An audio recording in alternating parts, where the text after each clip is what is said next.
On the other side of the border, within Concordine, daylight bathed the countryside as a carriage rolled steadily along a quiet road toward a private estate. Inside the carriage sat Prince Alaric von Falkenwall and Walter. For several moments, neither of them spoke. The rhythmic sound of the horses' hooves echoed along the road. The prince finally broke the silence. "So, how is the investigation progressing?" Walter gave a respectful nod. "We're going to need a little more time, but there have been a few matters that concern me." The prince folded his hands. "Such as?" Walter thought for a moment. "There's been quite a bit of chatter. It seems a few noble houses have begun making moves, and you've also been invited to attend tonight's ball." The prince nodded. "I expected as much." He remained silent for a moment before asking another question. "And my father?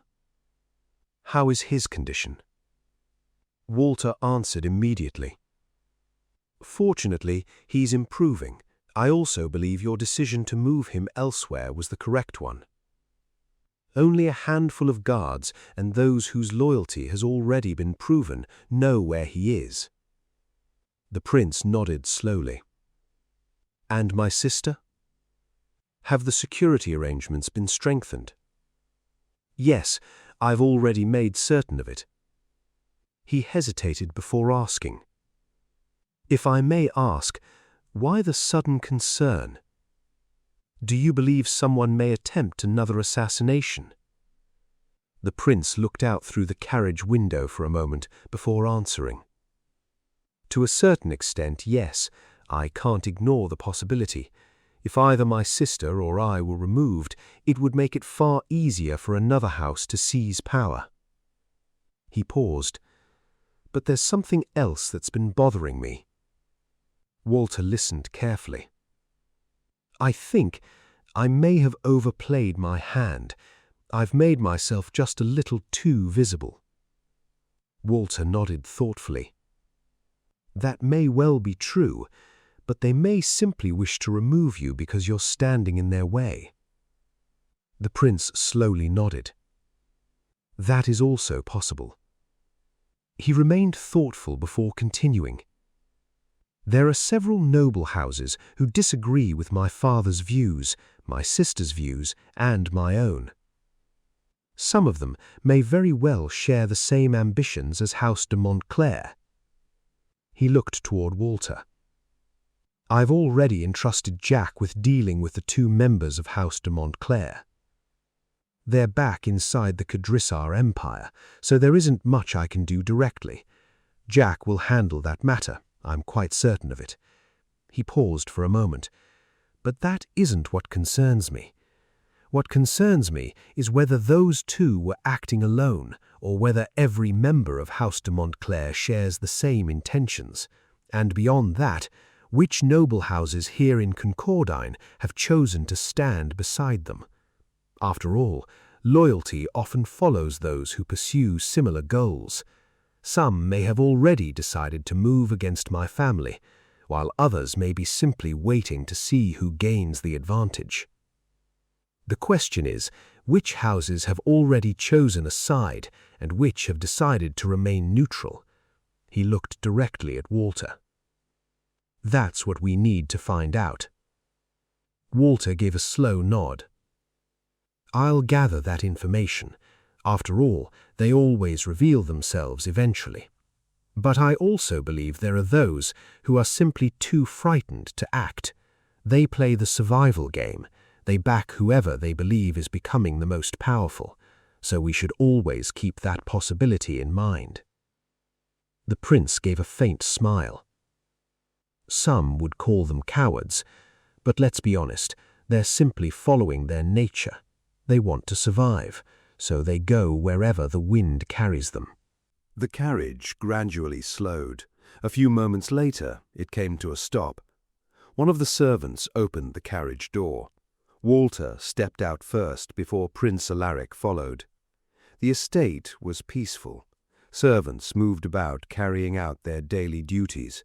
Gardeners carefully tended the flower beds and trimmed the hedges. Everything appeared ordinary, yet something immediately caught the prince's attention.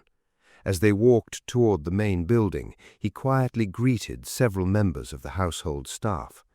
Only after they had moved a short distance away did he lower his voice.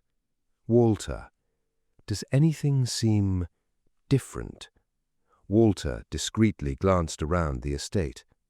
"A few unfamiliar faces. That's all I've noticed so far." Prince Alaric nodded. "This estate is partially managed by another noble house. My father generously allowed them to make use of it, so seeing new faces isn't entirely unusual." He paused. "But I don't like the timing, not with everything that's been happening." He looked toward Walter. "And make sure your men remain alert. I don't know exactly what's happening, but I don't like seeing unfamiliar faces. Not today, not here." After another moment, he continued, "When we leave tonight, send word to several of your most capable guards. I want a number of them assigned to my father, a few more with my sister, and another 2 or 3 stationed here." Walter looked at him. "You believe something is about to happen?" Prince Alaric slowly nodded. "There's something I can't quite shake." He looked toward Walter. "Have your men discovered which noble family is working with House de Montclair?" Walter slowly shook his head. "No, not yet. We know another noble house is involved, but we still haven't been able to determine which one." Prince Alaric nodded thoughtfully. "Then perhaps tonight's ball will provide us with the answers." He glanced toward the manor.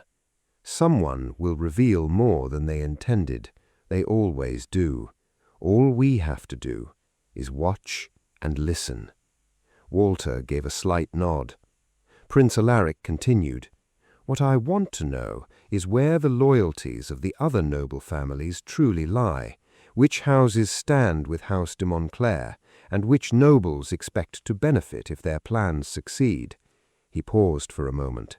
"We also need to determine whether any of them have already acted against my father, my sister, or my allies. Once we know that, we'll know exactly who we're dealing with." He glanced toward the manor. "If they're merely cowards, the sort who follow whichever way the wind blows, then they may still prove useful. But if they've chosen their side, and their principles stand opposed to mine and those of my allies, then we'll have to consider taking more drastic action." His expression remained calm. "Some people cannot be allowed to remain in positions where they threaten the stability of the kingdom." The prince entered the building and stepped into what appeared to be an office. He looked at Walter.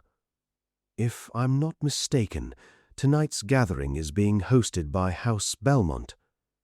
Walter nodded. "Yes." The prince looked at him thoughtfully. "Out of curiosity, aren't they somewhat close to House de Montclair?" Walter thought for a moment before replying. "They have conducted business together in the past, mostly regarding land and estates, but that was some time ago. A few things have changed since then."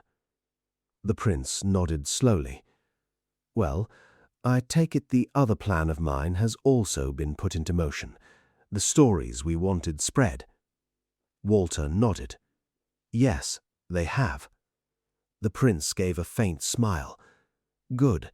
Then let's see which family ends up believing which story, and whether anyone somehow discovers the actual truth.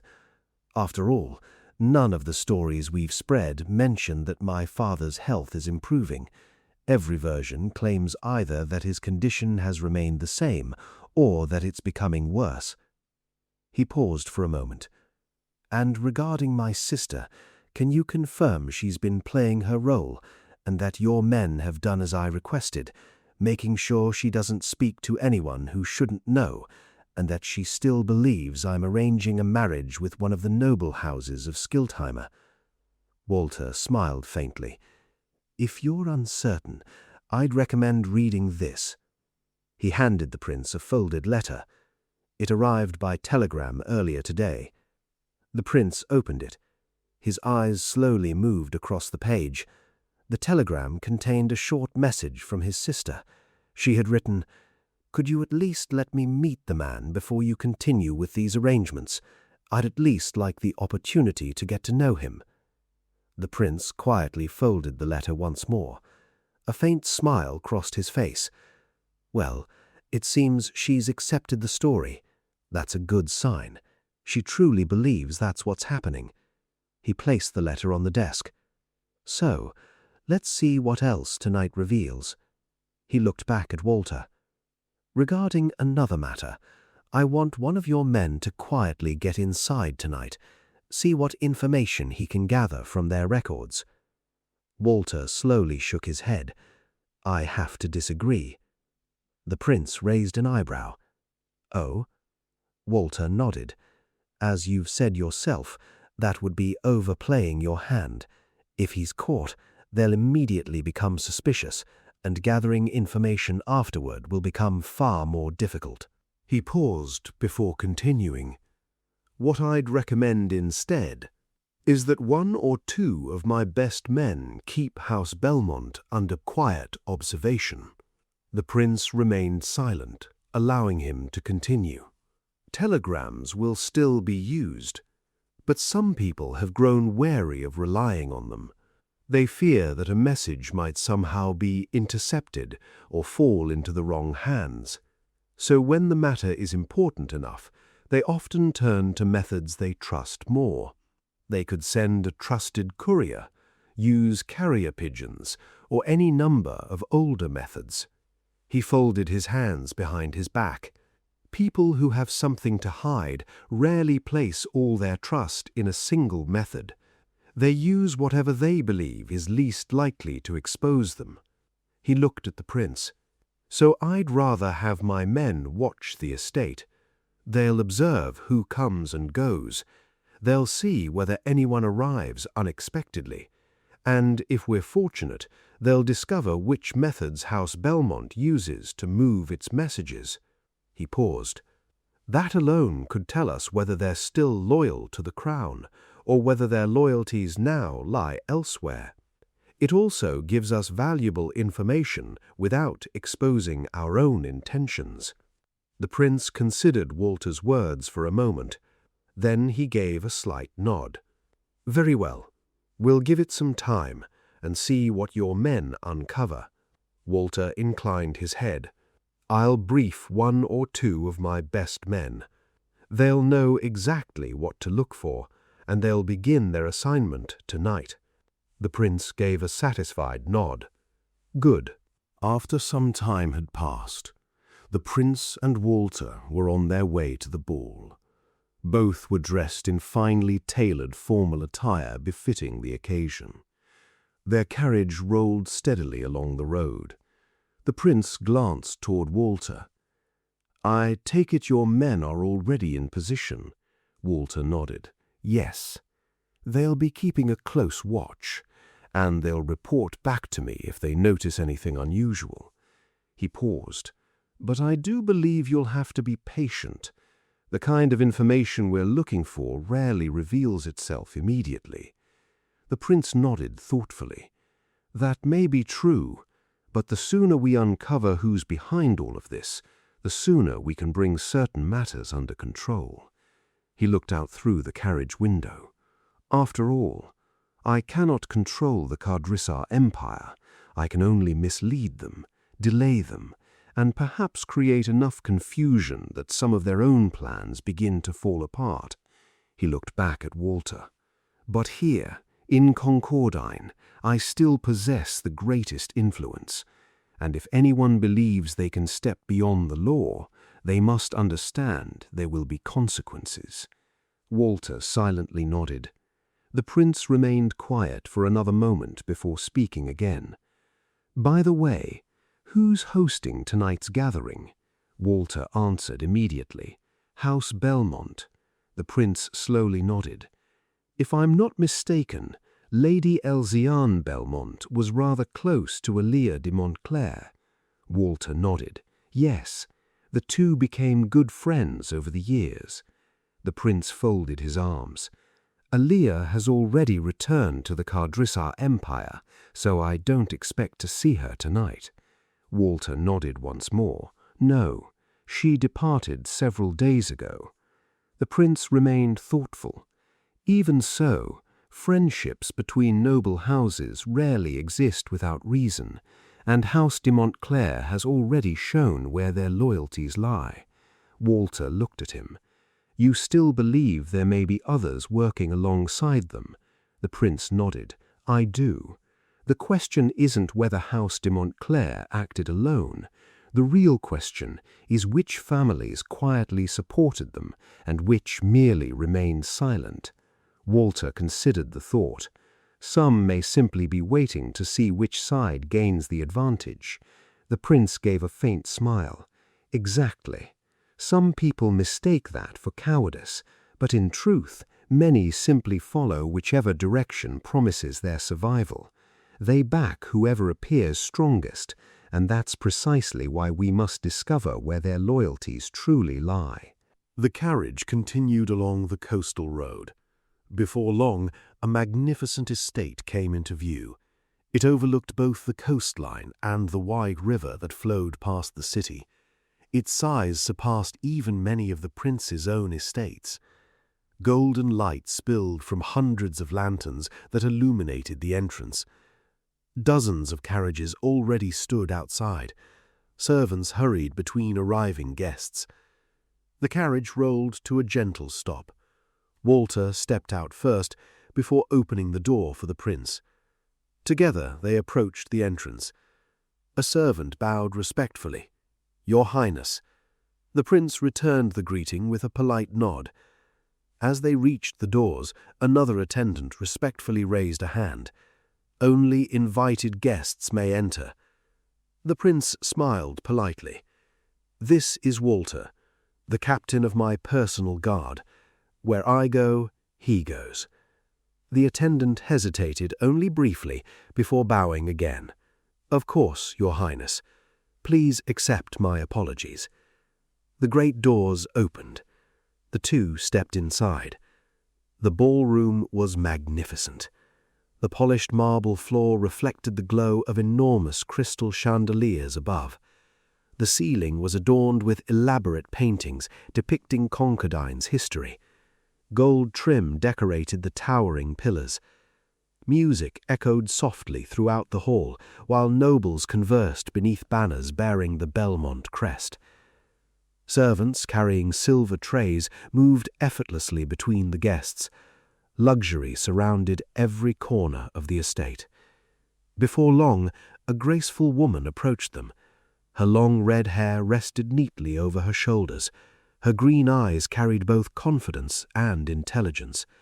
Her complexion was almost as pale as snow. She smiled warmly. Your Highness, it is an honor to welcome you. I am Elziane Belmont. I sincerely hope you enjoy this evening.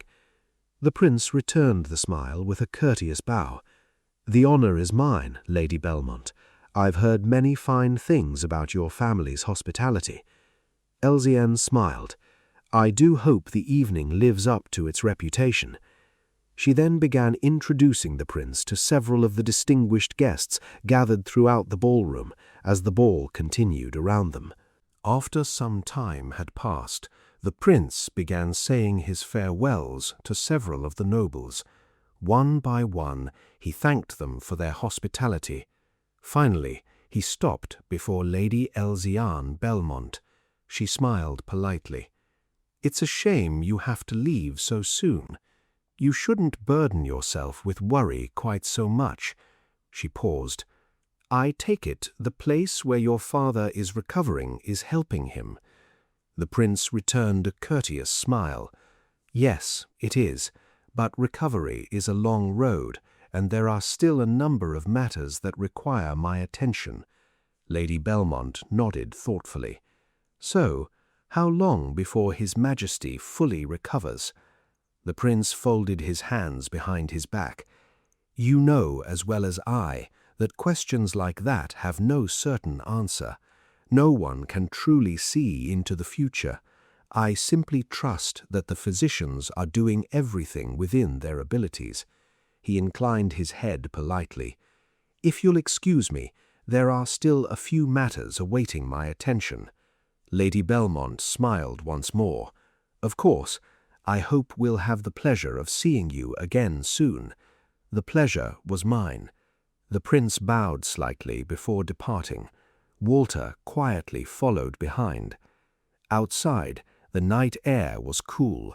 Several guards were already waiting beside the carriage. The prince climbed inside. Walter followed, closing the carriage door behind him. The horses slowly began moving. For several minutes, neither of them spoke. Finally, Walter broke the silence. "It seems something is bothering you." The prince kept his eyes fixed on the passing darkness outside. "I may be mistaken, but I believe someone revealed more than they intended tonight." Walter glanced toward him. "What do you mean?" The prince remained silent for another moment. "Lady Belmont. She spoke of my father's recovery, but more importantly, she spoke as though she already knew where he was recovering." Walter frowned. "You believe she knows more than she should?" The prince nodded. "Perhaps, or perhaps someone close to House Belmont possesses information they shouldn't. Either way, it caught my attention." Walter slowly nodded. "That is rather interesting." Neither man spoke again. The carriage continued through the quiet roads beneath the moonlit sky. Several minutes later, Walter suddenly lifted his head. A series of faint knocks echoed from outside the carriage. His expression immediately hardened. He looked toward the prince. "You may wish to ready your rifle. It seems trouble is heading our way." The prince calmly reached for the weapon resting beside him. "What gives you that impression?" Walter answered quietly. "First, it's become far too quiet. Second, the man driving our carriage is a tracker. You know how sharp their instincts are. They notice the smallest changes, and he's become unusually alert." The prince calmly checked the rifle. "Well, this is shaping up to be an interesting night." Walter gave a slight nod. The carriage continued forward. Then a rifle cracked through the darkness. Walter and the prince moved at almost the same instant. Walter leapt from the carriage as the prince stepped out beside him with his rifle already in hand. The ground before them erupted upward as thick walls of stone instantly formed, shielding the prince and the guards. Almost immediately, flames erupted from both sides of the road. The horses reared violently. The carriage lurched to a halt. Another shot rang out. Then another. The stone barrier shuddered as bullets struck it. Within seconds, the carriage itself burst into flames. Walter briefly rose above the stone barrier. Several flashes lit the darkness. He immediately ducked back down. It seems someone chose tonight to make their move. He returned fire toward the attackers on their side of the road. The prince took position beside him behind the stone wall. He raised his rifle. A muzzle flash briefly illuminated the night as he fired toward one of the attackers concealed among the trees. The return fire came almost immediately. Bullets struck the stone barrier as the prince calmly lowered himself back behind cover. He reloaded, waited, then leaned out once more and fired another carefully aimed shot. On the opposite side of the road, the remaining guards exchanged heavy gunfire with the second group of attackers, preventing them from advancing.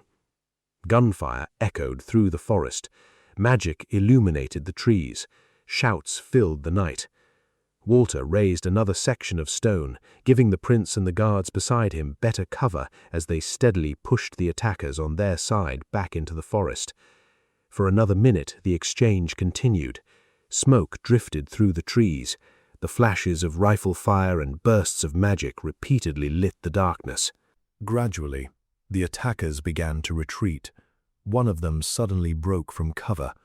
The prince pointed toward the fleeing figure. "That one. I want them alive. Capture them." Without hesitation, 2 mounted guards charged after the fleeing assailant. Only a few minutes later, they returned. Between them was a bound prisoner.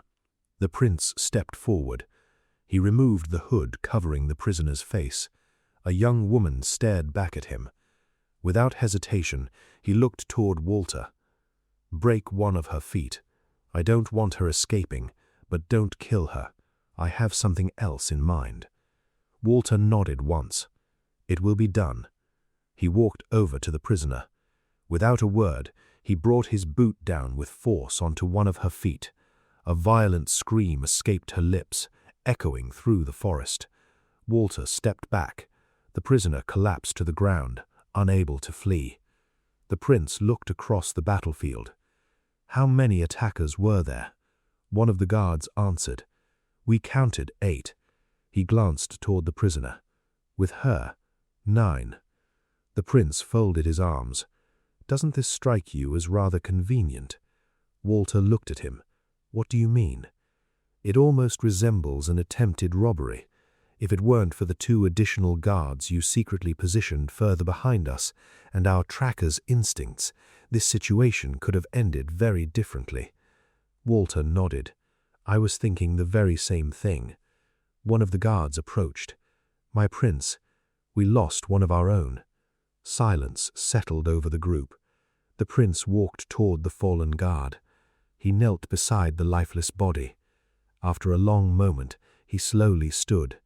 He looked toward another soldier. "Did he have a family?" The man nodded. "As far as I know, a wife and possibly children." The prince nodded. "Confirm it, and once you have, ensure they're taken care of. If this man was willing to give his life protecting mine, the very least I can do is make certain his family never has to suffer because of it." The surrounding guards immediately stood to attention and saluted their prince. Moments later, fresh horses were brought forward. The prince mounted one. Walter did the same. The bound prisoner was secured to another horse under heavy guard. The prince looked toward Walter. "For now, keep this incident as quiet as possible. Let's see who begins talking first. Sometimes, silence reveals more than questions ever could." Walter nodded, understood. He then looked at the prince. "And where would you like our prisoner taken?" The prince's expression became unreadable. "You know the place." He paused. "But this time, I don't want you to do things the usual way." Meanwhile, across the border in Kadraisa, Jack White, Geshni, and a few other men finally arrived at their destination.